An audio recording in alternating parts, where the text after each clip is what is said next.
Merci de rester en notre compagnie.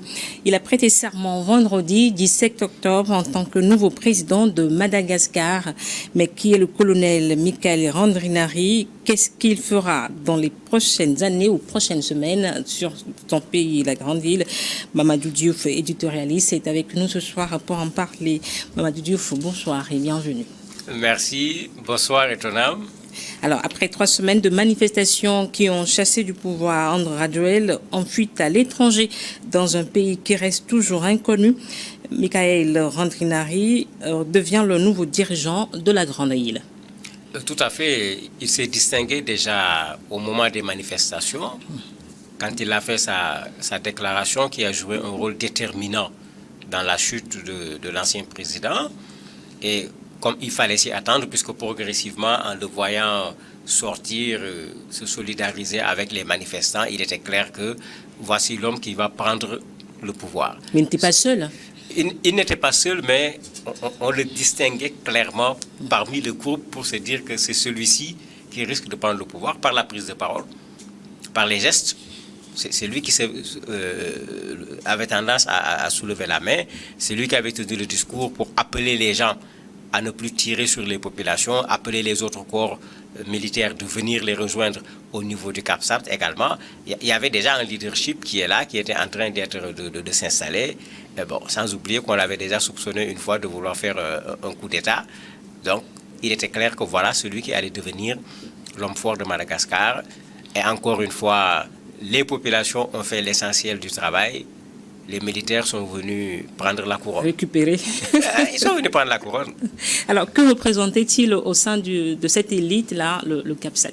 Il dirigeait le CAPSAT, qui est non seulement un groupe de soldats d'élite, mais qui est en quelque sorte l'arsenal de l'armée. C'est-à-dire, c'est la zone où se trouve l'essentiel du matériel militaire. Quand ces gens-là disent « je ne suis pas d'accord », à la limite, il devient difficile à d'autres corps de l'armée de pouvoir résister d'un point de vue matériel par rapport à eux s'il fallait se faire face.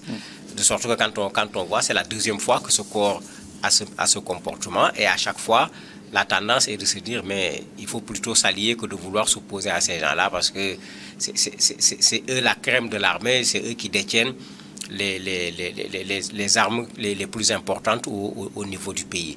Depuis quelques années, c'est lui qui dirigeait cette structure, et sa sortie, effectivement, a été une sortie déterminante sur la fin des manifestations. Alors, est-il très connu par les Malgaches? Très connu des Malgaches? Très connu, je dirais non. Il est connu en tant que responsable de cette division. Il est connu également parce qu'il a été une fois soupçonné de vouloir faire un coup d'État. Ça avait fait... Ah, donc il n'est pas à son premier essai. Bon, je ne sais pas si c'était vrai ou pas, parce que c'est ça qui fait la différence. Mais il a été soupçonné de vouloir fomenter un coup d'État, ça a fait du bruit, et ça attire l'attention automatiquement sur la personne. Donc, connu, oui. Mais quand quelqu'un devient président de la République, ce n'est pas juste la connaissance physique du visage de la personne qui est importante. C'est plutôt la connaissance des aptitudes, des capacités de la personne à pouvoir diriger le pays. Et sur ce plan-là, je ne suis pas sûr que les Malgaches peuvent dire qu'ils le connaissent. Justement, il a été gouverneur entre 2016 et 2018 dans l'extrême sud de Madagascar. Est-ce qu'il a fait ses preuves en étant gouverneur? Dire qu'il a fait ses preuves, c'est extrêmement compliqué parce que tout le monde sait ce qui se passe dans nos pays. Un gouverneur est un délégué. En fait, il est le représentant de l'État dans la zone où il se trouve. Le gouverneur ne peut pas lui seul arriver dans une zone et dire que bon, ici c'est ma localité, c'est mon pouvoir. Il est là en tant que représentant d'un pouvoir, et généralement, ce qu'il déroule sur place, c'est la politique de l'État. C'est un administratif. C'est la politique de l'État qu'il déroule, ce n'est pas sa politique. Maintenant, il peut y avoir son engagement personnel, sa relation avec les populations, qui peut amener les gens, comme ça se voit tout le temps, à préférer un gouverneur à un autre parce que celui-ci est plus accessible, celui-ci est plus dans une situation d'écoute par rapport aux populations, l'autre a un caractère plutôt répressif, etc. Mais ça, c'est aux Malgaches certainement de faire le bilan et de voir dans quelle catégorie ils vont le mettre.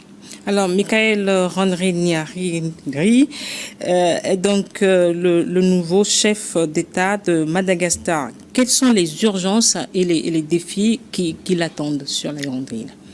Si on s'en tient à la raison de la chute du pouvoir, c'est l'électricité et l'eau. De Radjoël? Oui, c'est l'électricité et l'eau. Parce que c'était ça les premières causes qui ont amené les jeunes, les étudiants en particulier, à sortir jusqu'à ce que cela aboutisse à la chute du pouvoir. Maintenant, si ce sont des urgences, ça fait partie des urgences qu'on ne règle pas du jour au lendemain. Et c'est là où il y aura des difficultés. Puisque Ange Radjoël, avant de partir, lui, il avait demandé 1 an pour résoudre la question de l'eau et de l'électricité. Est-ce que lui, il pourra le faire en 1 an ou bien il pourra le faire en moins d'1 an? Parce que c'est un problème structurel. Ce n'est pas un problème conjoncturel où on change un certain nombre d'éléments et puis le problème, il est résolu. Ce n'est pas comme ça que ça se règle quand on pose un problème d'électricité. On le voit dans une bonne partie d'ailleurs des pays africains. Alors que Radjoël était au pouvoir depuis longtemps. Oui, mais Radjoël n'a pas d'excuse parce que, étant au pouvoir depuis longtemps, s'il en avait fait une priorité, il y a plusieurs possibilités permettant de résoudre un problème d'électricité, un problème d'eau pour les populations. Celui-là vient d'arriver. Il aura l'excuse de celui qui vient d'arriver, mais il ne pourra pas avoir l'excuse de ne pas satisfaire ce pourquoi. Parce que s'il n'y avait pas ce problème d'électricité, s'il n'y avait pas ce problème d'eau, je ne suis pas sûr qu'il arriverait au pouvoir. Donc, quel que soit ce qu'il va promettre aux populations, on l'attendra sur cette question et il ne pourra pas régler ce problème du jour au lendemain. Il va falloir qu'il tienne un langage de vérité. Moi, c'est ce que j'ai dit tout le temps. Il faut tenir un langage de vérité aux populations pour ne pas se retrouver avec la VAR demain qui dit voilà ce qu'on avait dit et voilà ce qu'on est en train de faire. L'autre élément au niveau de la priorité, c'est la situation globale des populations de Madagascar. Et la situation globale, c'est une situation de pauvreté. Ce n'est pas l'électricité et l'eau qui étaient les seuls problèmes. Il y avait un vase de problèmes. L'eau et l'électricité, on n'ont fait que faire déborder le vase. Et quand le vase a débordé, on a vu que les autres problèmes également ont commencé à sortir. On a posé le problème de l'école, on a posé le problème du niveau de vie des populations, etc. De la santé, il va devoir faire face corruption à tous ces éléments. Et c'est là où il doit faire attention. Le plus simple pour lui, c'est de faire une transition. C'est-à-dire dire aux gens, je ne peux pas régler tous les problèmes. On considère que le pays n'est pas dans une situation normale. Nous, on travaille à remettre le pays dans une situation normale. On essaiera de régler un certain nombre de questions. Et ensuite, on revient à une norme constitutionnelle et à ces gens maintenant de faire ce travail de planification pour pouvoir résoudre les problèmes du pays. S'il ne le fait pas, on lui réclamera demain ce qu'on a réclamé au président qui est parti. Pour marquer son intention donc de répondre aux attentes des citoyens, son premier déplacement a eu le samedi, c'est-à-dire au lendemain de son investiture à la Société nationale d'eau et d'électricité de Madagascar. Oui, ça c'est le symbole. Ce n'est pas le déplacement du président qui règle le problème. Il faut qu'on arrête de tromper les populations. S'il veut régler le problème, il doit rester chez lui. À la présidence, demander à des spécialistes de faire l'état des lieux pour qu'on sache c'est quoi le problème. Ce n'est pas à lui d'aller sur le terrain? Pas nécessairement. Ça, c'est la politique. C'est pour dire aux gens, voilà, je suis arrivé parce qu'il y a un problème d'électricité. Je suis là, je suis en train de le régler. Non. Le régler, c'est apporter un résultat. S'il n'est pas un spécialiste en la matière, s'il descend sur le terrain, je ne suis même pas sûr si on lui explique les choses d'un point de vue technique qu'il sera en mesure de comprendre réellement ce qu'on lui dit. Ce n'est pas son rôle. Il doit y avoir quelqu'un qui connaît bien ce problème, qui montre aux gens, voilà ce qui nous a amenés là où nous sommes. Voilà les fautes des personnes. Parce que parfois, ça peut être les individus. Voilà l'aspect matériel. On n'a plus un matériel adéquat pour pouvoir fournir la quantité d'électricité qu'il faut, etc.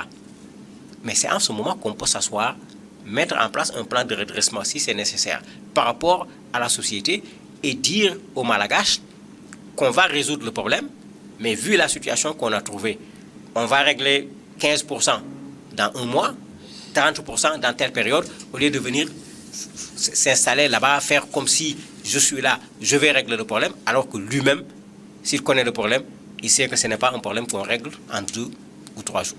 Alors, les attentes de la population malgache elles sont très grandes. La génération Z, à l'origine des manifestations contre l'ex-président Rajoel, parlait de l'écart entre la population et l'élite qui gouverne. Est-ce qu'aujourd'hui, ce nouveau dirigeant n'a peut-être pas raison d'aller sur le terrain pour voir lui-même ce qui se passe?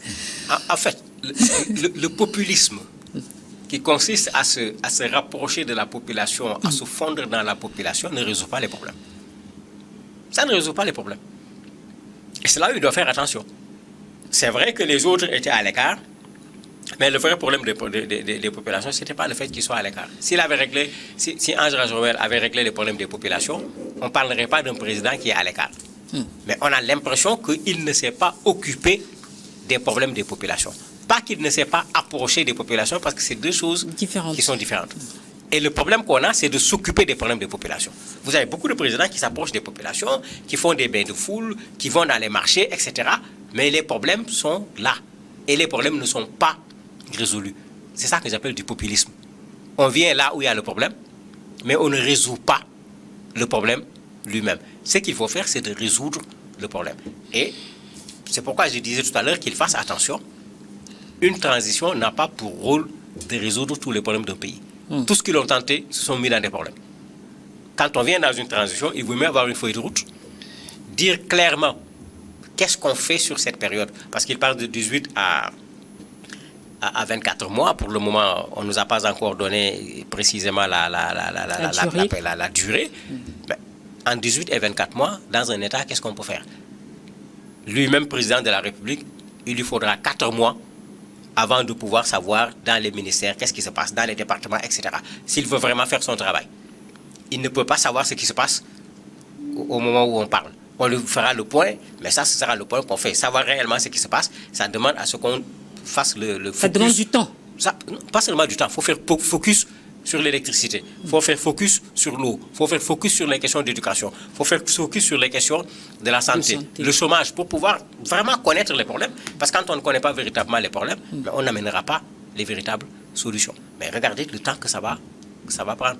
Et en même temps, dire qu'on va organiser une transition, organiser des référendums, organiser les élections, il faut tenir un langage de vérité aux populations au lieu de vouloir faire plaisir aux populations pour rester au pouvoir. Et ça augmente à la fin la déception des populations par rapport à celui qui a beaucoup promis et qui n'a pas été capable de respecter un tant soit peu au niveau de ses promesses. Alors, les députés des 1er et 6e arrondissements de la capitale Antananarive ont été interpellés, leur domicile perquisitionné. Mais déjà, des proches de l'ex-président dénoncent une dérive inquiétante. Est-ce que la chasse aux sorcières a déjà commencé? Je suis contre la chasse aux sorcières. Ce que j'appelle chasse aux sorcières, je viens d'arriver au pouvoir. Je m'en prends à ceux qui étaient au pouvoir. Mais attention, si c'est la justice qui fait son travail, parce que la chasse aux sorcières, pour moi, c'est politique. Si c'est la justice qui fait son travail, les populations ont dénoncé la corruption. Je disais tout à l'heure, il faut aller au niveau de la société d'électricité pour savoir si le problème, c'est les hommes. Parce que parfois, le matériel est là, le nécessaire est là, c'est les hommes. Ces gens-là, quand on va les attraper pour leur dire « c'est vous qui avez mis ce pays dans cette situation », pour moi, ce n'est pas une chasse aux sorcières. On demande à des gens de venir rendre compte. De la même manière, si des gens sont mêlés dans de la corruption, quand on attrape ces gens, qu'ils appartiennent à l'ancien pouvoir ou qu'ils appartiennent à des alliés de l'ancien pouvoir, pour moi, ça n'a rien à voir. On les interpelle pour des raisons de corruption. Ils doivent répondre. C'est une question de responsabilité. Non seulement responsabilité, mais c'est ça la reddition des comptes. Quand on vous a confié des responsabilités, quand on vous a confié des deniers publics, si vous les gérez de façon anormale, pour moi, ces gens doivent être poursuivis sans qu'on ne pose aucune question sur le pourquoi de la poursuite. Maintenant, qu'on ne mêle pas la politique dedans, parce que la politique vient salir le travail de la justice, faire douter même les gens. Quand des gens qui méritent d'être sanctionnés vont être sanctionnés, faire douter les gens également quand des gens qui méritent d'être sanctionnés vont être libérés. Parce que ça se voit dans les deux sens, qu'on laisse le droit faire son travail, qu'on montre aux gens qu'est-ce qu'ils ont fait, qu'ils aient le droit d'avoir des avocats, de se défendre et que la justice prenne ses responsabilités.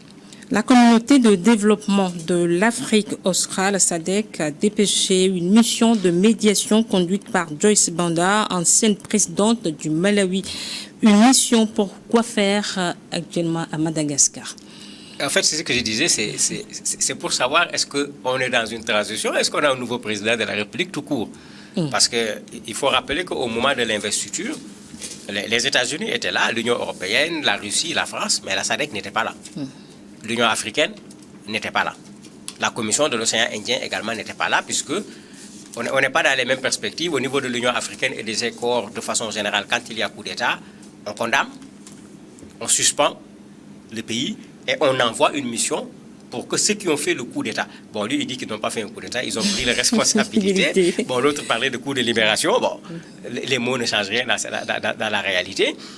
Ils envoient pour qu'on leur dise clairement, vous faites quoi? Et dans le vous faites quoi, il y a plusieurs choses. Il y a la durée de la transition. Ils réclament souvent la restitution des institutions. Vous avez vu, il y a eu déjà cette chose qui doit inquiéter de l'amateurisme quand il disait nous allons dissoudre telle institution, nous allons dissoudre telle institution. Le Sénat, il y a celui qui était à côté de lui qui lui a soufflé des mots également, il faut dissoudre celui-ci. Bon, si c'est comme ça qu'on va diriger, ça va créer des problèmes. Mais ils viennent pour ça, pour savoir qu'est-ce que vous voulez faire. On va vous demander de remettre la Constitution pour que quand même il y ait une base sur laquelle le pays va être géré. Vous allez faire une transition de combien de temps? Ça fait toujours partie des questions qu'on pose. Il y a une autre question. Vous ne devez pas être candidat après la transition. Ben, toutes ces questions-là, quand la commission viendra, c'est sûr que ça sera sur la table. Au moment où nous finissons, est-ce que vous avez un mot à l'endroit de Madagascar? Ben, espérez qu'ils vont comprendre le sacrifice de ces jeunes. Parce que moi, je fais partie de la génération 90. On s'est battu pour la démocratisation de nos pays. Mais aujourd'hui, quand on regarde ce qui se passe dans nos pays, on est déçus. On se battait pour la bonne gouvernance. On se battait pour la lutte contre la corruption. On se battait pour de meilleures conditions de vie. On se battait pour de meilleures conditions d'études pour les jeunes, etc. Mais quand vous regardez tous ces combats qui ont été menés, toutes les personnes qui sont tombées pendant ces combats dans plusieurs pays, et ce qui se repasse aujourd'hui dans ces pays, ça pose problème. Mais ce que je leur souhaite, c'est qu'au moins leur combat soit un point de départ pour un Madagascar nouveau qui n'aura plus rien à voir avec ce qu'ils ont vécu auparavant. Merci Mamadou Diouf d'être passé sur ce plateau. Vous êtes éditorialiste. Merci également à vous qui êtes restés en notre compagnie. À très bientôt sur New World Info.